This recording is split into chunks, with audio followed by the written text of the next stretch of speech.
Well, let's talk about culture. Let's talk about popular culture. So important today, more important than it's ever been in human history.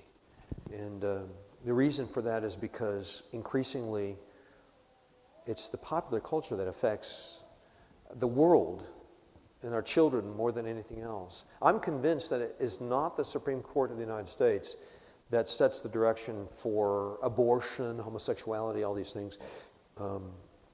It turns out the Supreme Court justices are very much influenced by Lady Gaga and Taylor Swift. If it wasn't for Taylor Swift, if it wasn't for Lady Gaga, we would not see Obergefell, which was the Supreme Court decision that legalized homosexual marriage in our country back in 2015. So I truly believe that it's popular culture that sets the direction. They're extremely powerful. That if I had the decision, let's say I had a gun to the head, a hypothetical, heretical, that either my children must be sitting in classrooms in which they're indoctrinated into the theories of Charles Darwin and Friedrich Nietzsche over here, or that's 6 hours a day for 6 years, or 6 hours a day, 6 years of indoctrination from Taylor Swift. Which would I choose? If I could choose one or the other, of course, in a heartbeat, I would go for Charles Darwin, Friedrich Nietzsche, largely because, well, they're just boring. The average classroom is just boring. And so, in a sense, maybe they're not getting indoctrinated as much in this. And of course, and that's why this becomes the Pied Piper of Hamelin. Are you all aware of Pied Piper of Hamelin, the story from Germany? Okay, it's a very famous story in America, I'm sure in Europe, where this Pied Piper, and actually there's a church in Hamelin that has a plaque that refers to it. So apparently it was a real event that occurred, I think in the 1200s, where a Pied Piper playing the flute led these children away to their final demise. And so that's the best picture, I think, of what popular culture does today. It certainly does attract the children, and there's no more powerful influence today than what we have in this popular culture. And way back into the 1880s or 1890s, it wasn't as if Laura Ingalls Wilder, the Little House on the Prairie, they did not like rush off to a Taylor Swift concert, and they weren't like running out to see the latest movie. None of that was really going on back then. In fact, the biggest song, the most popular song in America back in the 80s was My Grandfather's Clock Was Too Large for the Shelf. Have you ever heard that song? Yeah, that was the number one song in the nation back in the 80s. I mean, the 1880s. The 1880s, I'm sorry, it was the 1880s. It was the 1980s. It was the 1880s. Excuse me, getting my centuries wrong. Okay. But just to let you know, Eminem was a top album in the country and really almost around the world just about 2 months ago. Eminem, with prolific use of the F word, and speaking of his mother as a, well, we want to talk about it, a female dog and all the rest. Okay, so you've just got to understand the shift that occurs. You have this, My Grandfather's Clock Was Too Large for the Shelf, sort of an honoring of grandfather sort of song, to My Mother Is a Female Dog. I mean, that's, wouldn't you agree that's a shift? That's a cultural shift. And by the way, when we say a top song of the nation in 1880s, it was by sheet music. They didn't have any kind of a transference of these sounds through the megaphones or through the radio or whatever. And what happens is a two-step process. The first thing is a centralization of power. So that's the first step that happens. Is you've got to centralize power politically in a national department of education, or you centralize power in terms of entertainment and culture in Hollywood or Nashville, and so you develop this pyramidic approach to power such that the people on top really do form the control of the minds and the cultures of billions of people. And then you pervert it. So it's always form the centralized systems, and initially it's the AM and FM radio station, TV stations in which there are limited licenses, and then you develop the popular system around that, the pop cultural systems around that. So, and then you pervert it. So there's a two-step program in which that comes about. And again, I believe that we wrestle not against flesh and blood, but against principalities and powers. For some reason, these principalities and powers have unusual access to control at the highest echelons of these cultural powers. So that's what happened. And if you go back to the 1880s, 1890s, Little House on the Prairie, Laura Ingalls Wilder doesn't really have access to any of that. Rather, it's Pa playing the fiddle. He's like the top 40. He does the top 40 best songs, as Laura and Mary and all the others dance around the living room. And they did that for 5,930 years until Frank Sinatra and Elvis Presley showed up. So that's what happened. Moreover, Farmer Boy up in upstate New York, Almanza Wilder, the guy he marries, he's plowing the fields with Dad in the 1870s, 1880s. And if he wants to visit a prostitute, he's got to get on his horse, and he's got to ride 300 miles, and he might find a prostitute in New York City. But today, any young man living in New York State, all he's got to do is grab his cell phone. It's a click, click, click, and he's there. Moreover, the cell phone itself has radically changed things in the last 15 years. I think we need to respect some of these differences and these changes that have happened. That's one of the reasons why I do my radio program, is I do believe that we need to be sensitive to the cultural trends. As I said, the trajectory matters. Culture presents itself in trajectory. In other words, to get a trajectory, you've got to get what? Multiple data points over time. So that's how you get trajectory, and that's why it's so important when you are a frog. Let's just pretend for a moment we're all frogs. Can we do that? Just do this or something like that, Okay, we're all frogs, and we've been in this slowly boiling water for like the last 75 years. Goes up 1 degree centigrade every year. Okay. Well, is it starting to feel a little warm in here?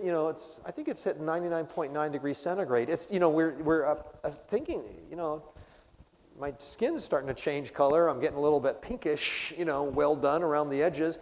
That's where we are today. But if you're not able to see the trajectory, it's hard to really make that out. So that's the point that I think we need to be aware of. And that's one thing I do in Tattooed Jesus, my book on culture. And what I try to do with my radio program is constantly go back to the trajectory. And one of the key trajectories is the iPhone. Because here's what happened with the iPhone. Back in the early 1990s, if a child was going to watch television, he watched it with his parents in the living room.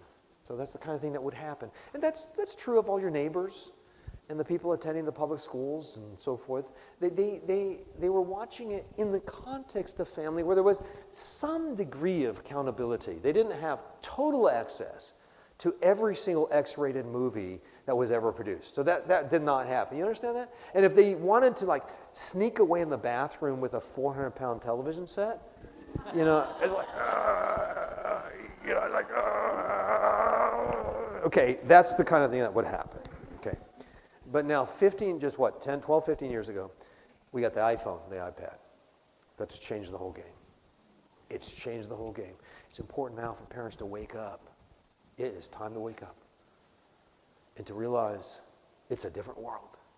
Because, see, you can control the media in your home, but you can't control the media in the homes of every kid that attends that Christian school or that co-op or that church youth group, et cetera, et cetera.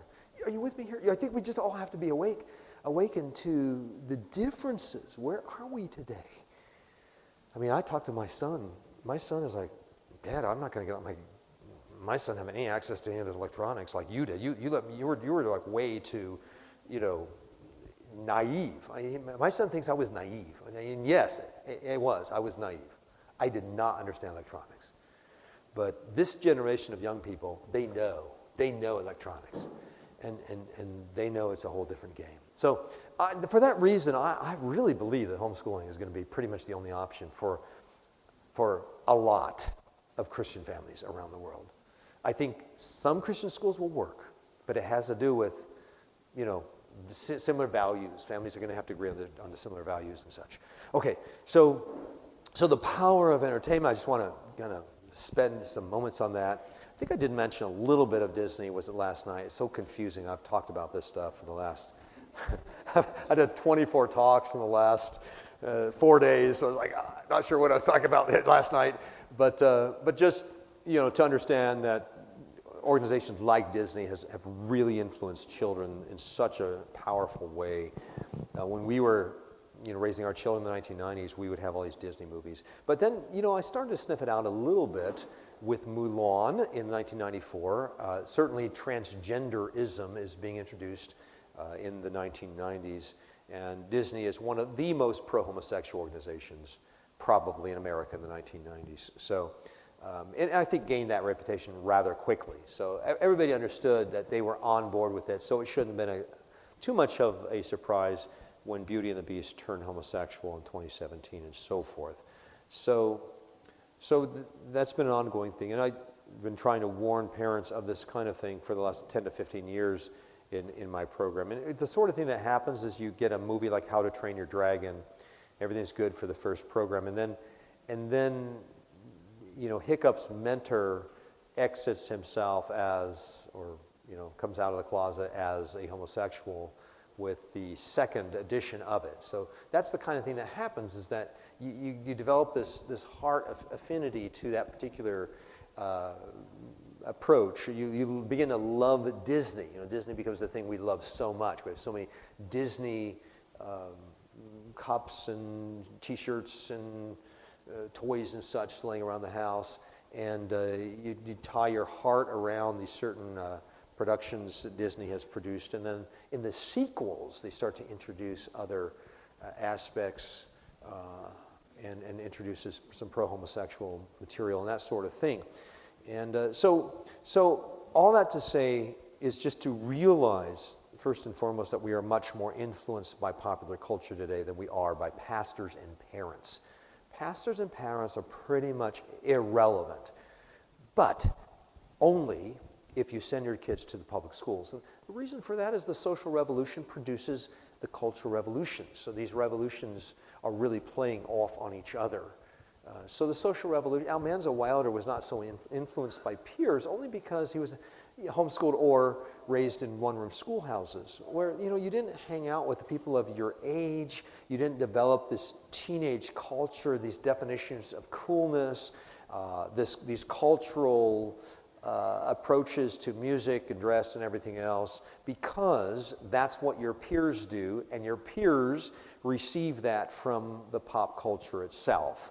But because there was no pop culture, and because there was no peer culture, and because there were no heavily segregated classrooms until you get to the turn of the 20th century, you don't really have this form of culture developing until you get into the 20th century. So the social revolutions drive the cultural revolutions, and we need to be aware of that. But of course, homeschoolers can very much exempt themselves from it. For example, let me just say this, is that a song like Breaking Up Is Hard to Do by Neil Sedaka comes out in like 1970. That would not be a top 40 song in a social situation where you're not making up, breaking up, doing the dating culture in the high schools, et cetera, et cetera. So if you're not really buying into that social system, then that cultural system doesn't really play. It's like it's irrelevant. It's something that kids can't relate to. So the cultural form plays off the social form, and that's how you get to top 40 music. That's how you get to these incredibly powerful forms that are affecting our children. Now, there's just a couple of hints as to how to handle these popular cultural forces. The first of which, of course, is you can just control it as best as you can, but sometimes I think we come under the control of these popular cultural devices. We don't really know that that's happening to us. I think the handling of the iPhone, and this constant pulling it out and checking your email and your texts, and it's affecting the way that we're acting. It's affecting the way we're thinking. It's affecting our relationships, and we don't really know any of this. And so one of the most helpful things that we have done is to fast for 3 months on electronics entertainment. So that's one thing you can do is go on a 3 to 6 month fast and do something else. For the first month or two, you're going to be shaking like this, But after a month or so, that wears off, and you can kind of get on with life. But to fast for 3 to 6 months. One of the neat things about that is you can kind of see what popular culture has done to you, what it's doing to you. So to understand whether you're being edified or what edification actually looks like, try the 3 to 6 month fast. And then secondly, you can't replace something with nothing, so be sure you're introducing other things into your children's cultural life, and consider what those things could be. Again, it's a mix. The family life is a mix of different forms of reading out loud. We found that reading out loud as a family is a super neat way to. We actually read Sir Gibby one winter, one of the most phenomenal books of all time. If you want an amazing book, George MacDonald's Sir Gibby is super, super fun. In fact, we have audio versions of this now. You can download audio versions of a lot of our material, the history, the science, about 8 or 10 of our classic readers for kids, and just listen to those on a trip, or listen to a chapter a day. And it's like 52 chapters, so it's really a neat story. It's really super engaging, probably the classic of all classics when it comes to fiction writing. George MacDonald's Sir Gibby, right? Very interesting story, very powerful story. That man can do fiction like, I think, unlike anybody I've ever. He was the man that brought about C.S. Lewis's conversion. And C.S. Lewis considered him to be the master of all masters. And now I'm not saying that George MacDonald's theology was that great, so a little bit of caveat there, but Sir Gibby was probably about his best work. Okay, so throw in the positives. Let's do these other things. Let's listen to some sermons together as a family. We've done a lot of that through the years. And habituate good things. That's one thing I noticed. I started playing sermons for a while for my family. We went through a series of Martin Lloyd-Jones sermons for a period of time, and we got used to it. We got to the point where we enjoyed it, and it really was edifying. We appreciated doing that. So then thirdly, the third thing to do is to be sure that you break the spell of popular culture by critiquing it. And it's interesting as you're watching movies and you just stop the movie, freeze frame for a moment and just say, hey, they just broke God's commandments there. Do you see what happened? Or when you make a point that somebody took God's name in vain, or that a child was being disrespectful to his father or to his mother, or whatever, or, that guy just stole the Declaration of Independence from a museum. That's a violation of the 8th commandment. Now, a lot of times we're so wrapped up in the movie and we're rooting for the protagonist, the hero in the film. He just, stole the Declaration of Independence or robbed a bank. I sure hope he gets away with it. Oops. Stop the movie for a moment. Let's just freeze frame it. Maybe it is wrong to violate the 8th commandment, Let's talk about this. See, when you do that, what happens? You're breaking the spell. Now some people say, you've ruined the movie. Now you just ruined the movie. Well, thanks a lot. I was just sitting here enjoying the breaking of God's command. Oh, wait. Are you with me here? Sometimes you just need to break the spell. And you need to critique it from a distinctively Christian perspective. And what's interesting is you start doing this kind of thing, after a while you're just not watching very much.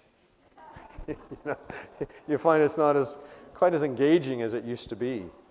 So I encourage you to be discerning. There's two problems with media, literary stuff, and so forth that we need to be aware of, this escapism and isolationism. So two things that creep up on us we absolutely need to be concerned with. The first, of course, is this escaping off the highway of reality. Now, throughout history, the only main way to escape reality was getting drunk. Alcohol. That was pretty much the preferred means. And oftentimes men would do it before women. So men have more of a problem with escapism than women do. For some reason, women are much more engaged with relationship, engaged with other people. I mean, real people, like, flesh and blood, persons, human beings, etc. Women don't tend not to want to escape reality as much as men do. But the fundamental reason why we escape reality is why Adam and Eve were hiding from God in the garden, as if God could not see them. It's just man doesn't want to face God. He doesn't want to face his own sin. He doesn't want to face the consequences of sin. The reality of pain, the reality of guilt and shame for the sins that we've committed, to the point that we really need to go to Jesus, who died on the cross for our sins. But they don't really want to face any of that, so they're rejecting Jesus, they're rejecting all of the reasons for Jesus, and they're rejecting the idea of living in God's reality. And so what happens is they begin to get lost in the metaphor. So as I said earlier, the story is metaphor. Pilgrim's Progress is allegory or multiple metaphors, and the story is metaphor. But what happens is people get lost in metaphor. Sports itself is metaphor of war. That's why men would do sport. There's a degree to which we do it for exercise, but most sports, competitive sports, is preparing for warfare. And that's what boxing and wrestling and even football and all the other sports are, competitions which are supposed to prepare men for war. That's what the Aztecs did. That's what the ancient Scottish folks did in their games, and that's what the Olympics was about, was preparation for warfare. Even running was for those that would take messages from one place to the next, as in the case of the marathon. So it was all a metaphor for warfare, and yet what happens is we get lost in metaphor, and it's all about just watching these sporting events, and to the point now where people actually watch guys play, and this is outrageous. We were in a restaurant one time, and we watched this. We've seen this sports presentation of these two rather heavy-set guys playing sports games in competition. Have you ever heard of this? So it's a metaphor within a metaphor within a metaphor. So you talk about getting lost in metaphor. This is, of course, one reason why men are playing games while Rome burns and while our civilizations are burning down. Men are lost, utterly consumed in escapism.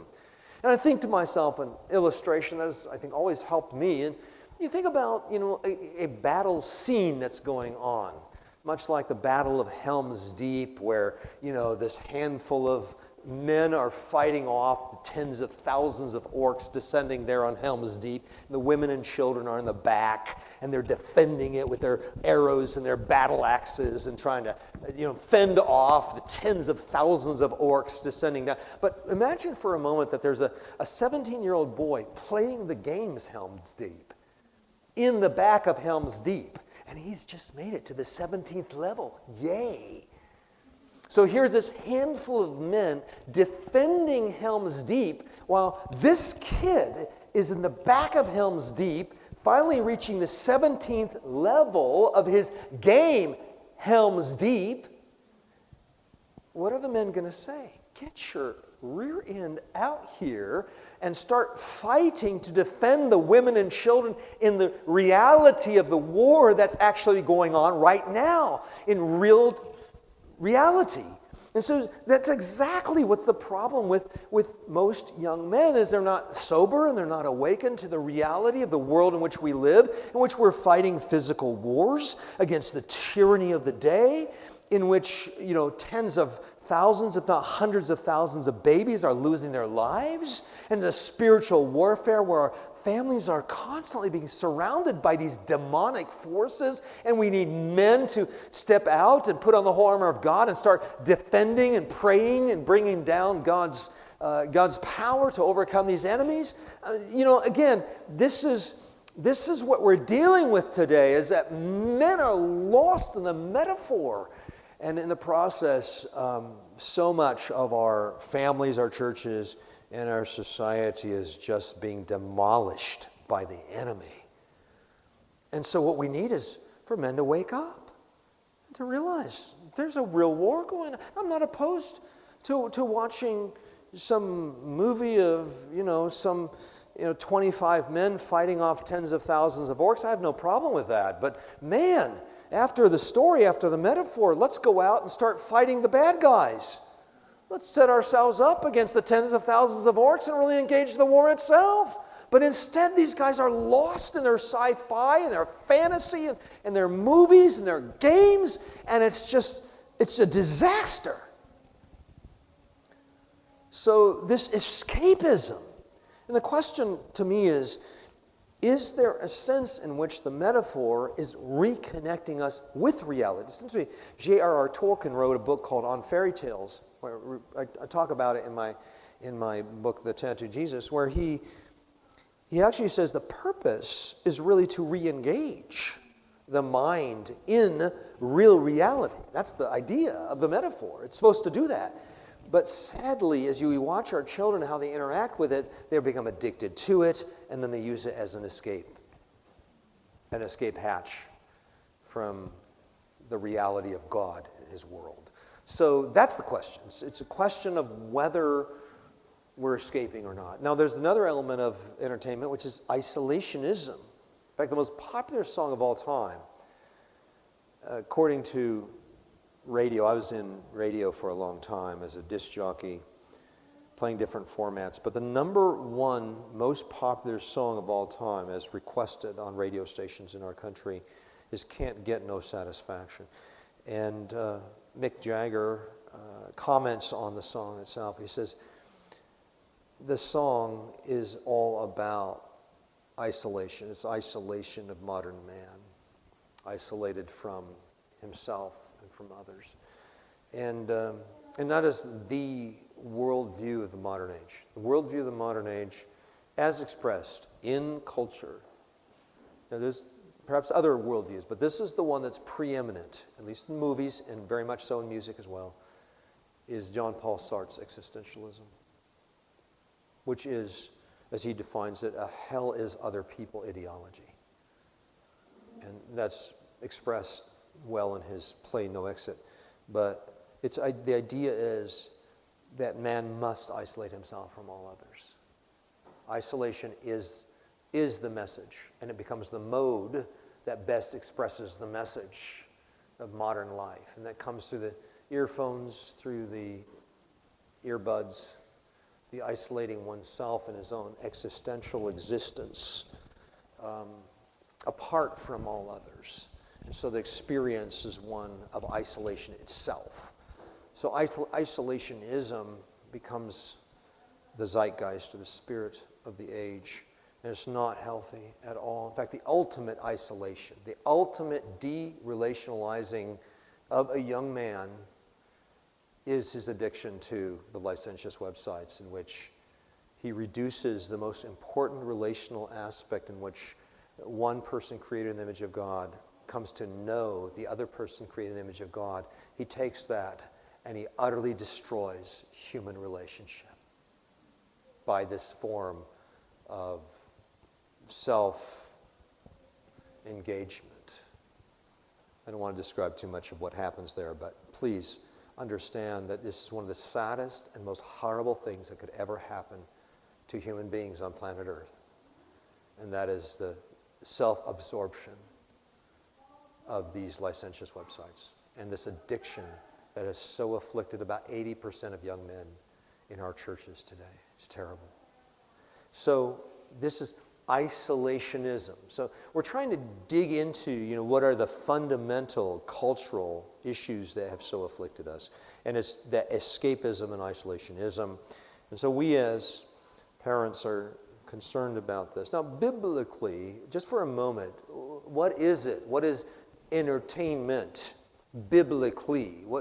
How do we express it, and how is it presented to us in Scripture. And we find is in Deuteronomy 12, Deuteronomy 16, we have references to the rejoicing tithe. And I think this is the key. This is to better understand what we're to do with this type of cultural engagement and entertainment. And what you find there is that with the rejoicing tithe, God commands his people to take 10% of their income, which I guess let's just take an average income of 500,000 rand or something like that, and you're to take 50,000 rand and spend it in a week. Spend it in a week. That was the rejoicing tithe. And that's quite a bit. And I believe part of that is to trust God that he'll provide for the rest of the year. But the whole idea was take a lump sum of a lot of money and just blow it on whatever your heart desires. And that's what the command was. And yet there are two requirements that were associated with that. The first of which was to rejoice first before the Lord your God. So it's the first element of entertainment. We do it coram Deo, in the face of God, as one who has received a gift from the giver, and we not only enjoy the gift, but also the giver, both. We do it in the face of God, and we receive it as a gift and appreciate it, and we're grateful for the giver who has given it to us. Imagine for a moment a little boy who receives a bicycle from his father on his birthday. He puts it on his wall in his bedroom, and his father shows up later on that day and sees his son worshiping the bike. Now that's really weird. Wouldn't you all agree that's weird? Thankfully, none of us have ever done anything like that. We've never received a gift and just sat there and worshiped the gift. That's ridiculous, isn't it? Well, except that's what people do. Whether it be food or alcohol or sensuality or whatever it is, that's the kind of thing we tend to do. Worship. What are you worshiping the bike for? That's ridiculous. Turn it into an idol. You're worshiping the idol. Well, that's, of course, what happens. Sadly, we reduce ourselves to focusing upon the gift rather than the giver, and that's the issue. We are to rejoice before the Lord our God. And so, as we enjoy time together, perhaps you eat out for an evening with your wife, and then you come home and have some special time together and such. We do this coram Deo in the face of God. God has given us this gift. We rejoice in his presence. So a father takes his son to amusement park and puts him on the little ride or whatever it is. There the son's going around and around, and he's waving to his dad as he goes around. Having a good time, Dad. I'm having a good time. Thank you, Dad. I love you, Dad. Thank you for the ride. Thank you for the gift. Thank you for the bike. So enjoying the gift and the giver at the same time. Same thing for us. As we're enjoying that time together with our spouses, at some point you just got to stop for a moment and just say, thank you, God, we're having a good time. God, you are so good to me. You take one of his wonderful little peaches. We have these wonderful peaches grown on the western slope. Best peaches in the whole world. Just pure, sweet juices. Chomp into that, and the juices just flow down your cheeks. And you say to God, God, you made this for me. God, you prepared this peach. You had me in mind when you made this peach. And then we taste and see that the Lord is good as we're receiving this. You see, it's not just the peach is good, but God who made this amazing Western Slope peach is good to give me this good peach as well. So it's receiving the gift and the giver, rejoicing in the Lord, in the face of God, in this experience. And then the second element of biblical entertainment is to receive it in the presence of others as well. So it's never in isolation. Some people say, all pleasure is guilty pleasure. Not when it's in the presence of God. Not when it's in gratitude to God, and not when it's in presence with others. So we rejoice, we spend the 50,000 rand and then do it with our sons, our daughters, the Levite within the gate, the stranger, etc. Hospitality, we open it up to others. We enjoy the wonderful braai together. You know, we're spending the $50,000 this afternoon on the bride. We're bringing in all the neighbors and bringing in the stranger within the gates and the widow and it's all the others. And we're just, you know, experience it in the presence of others. We're bringing it together. We're doing music not in our own hermetically sealed existence where we're just sitting there kind of like, you know, enjoying things isolated from all human relationship. No, we do it in presence of others. We're hearing the music and singing the music and gathering around the piano and gathering around the fire pit outside. The guitars are pulled out. We're beginning to sing the songs together. We're enjoying God and enjoying one another in the presence of others. That's what we do. And so little of all of this escape into fiction literature or the escape into the movie scene is really done in relationship with others. It's more of just me and the characters without any real involvement of any other human being in the process. So we see that it's done coram deo, it's done in community, it's done before God. Well, there's a few other things to add to this. And let me say there's two elements to culture that are essential. The first is the fear of God is the beginning of wisdom and knowledge. And so the reverence for God is essential. That if the beginning of wisdom and knowledge is the fear of God, then the beginning of wisdom and knowledge in all parts of life is to reverence God, to acknowledge God, to see God in the back of it all. And the method and the message really play off on each other when it comes to that. And I'll give you another illustration for this. The best way to convey these things are in illustration. But let's imagine for a moment that a pastor was preparing a message on the fear of God, on reverence for God.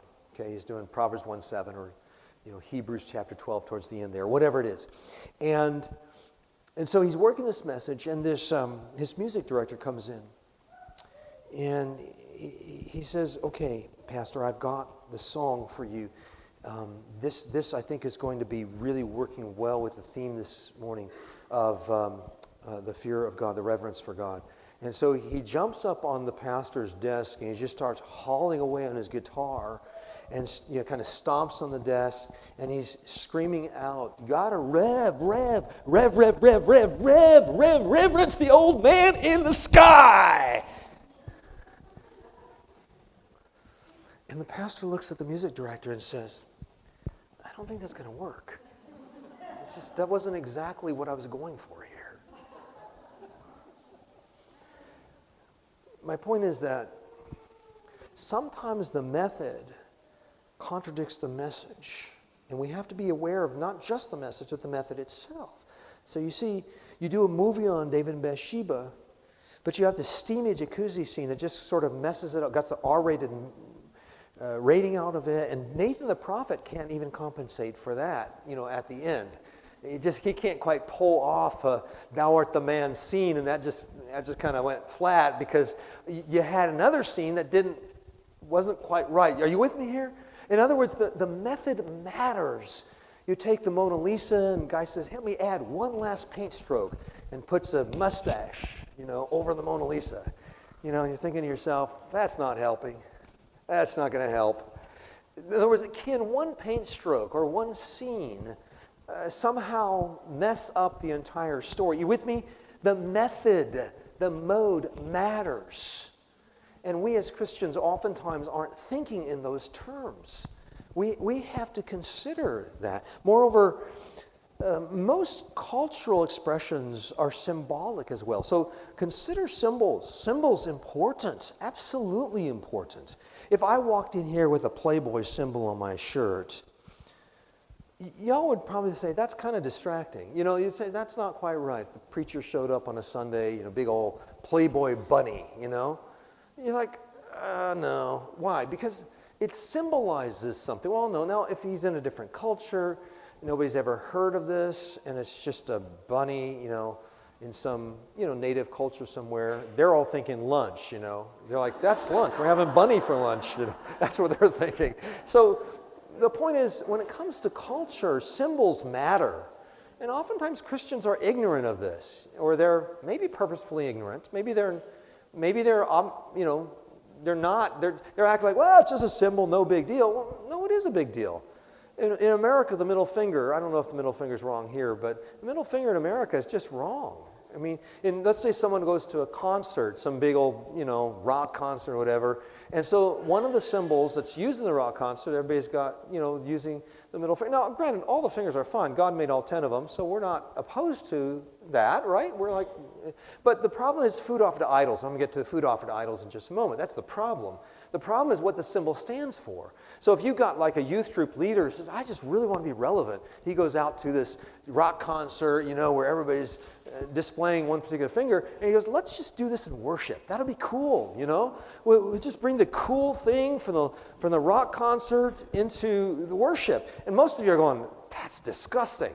What an idiot, right? That's what you're thinking right now. That guy's an idiot. Don't ever do anything like that. But Christians, they tend to be idiots. I'm sorry. We're not thinking in terms of symbols and what they stand for in any given society. So think in terms of what these symbols stand for. And I do believe that this food offered to idols thing, it shows up multiple times in Acts 15 and 1 Corinthians 10 and so forth. And so Paul's very concerned about this, that if you're just eating the food, it's one thing, no big deal.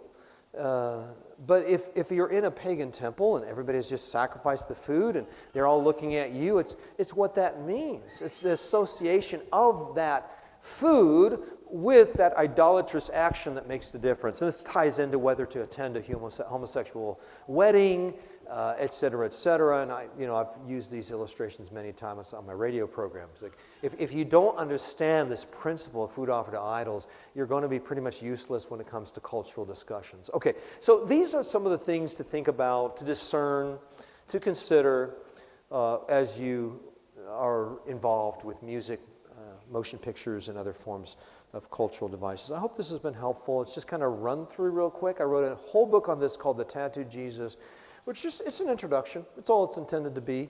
I think, but it hopefully has given some categories for Christians to start making proper discernment.